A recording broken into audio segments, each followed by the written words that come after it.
ஏரமான எவ்வளோ கிட்ட பாட்டதே வந்துட்டு ஒரு பெரிய சந்தோஷம் தான். அவர் பக்கத்தில் போய் ஃபோட்டோ பிடிக்கலான்னு ஆசை எல்லாத்துக்கும் இருக்கும், எங்களுக்கும் இருந்துச்சு.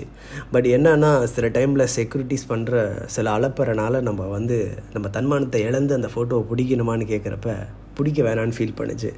அதனால் எட்டேருந்து அவரை பார்த்தா போதும்னு சொல்லிவிட்டு அவரை ஒரு அரை மணி நேரமாக நாங்கள் எட்டேருந்து வாட்ச் பண்ணிக்கிட்டு இருந்தோம். வாட்ச் பண்ணுறதோட ரசித்தோம் இவ்வளோ கிட்ட. இங்க நம்ம கைக்குள்ள எல்லையே இல்ல இல்ல, அரஜானு வைத்துக்கும் அளவில்ல, ஆசைக்கும் அலையிற கூட்டம் இல்ல. உசிரே நீதானே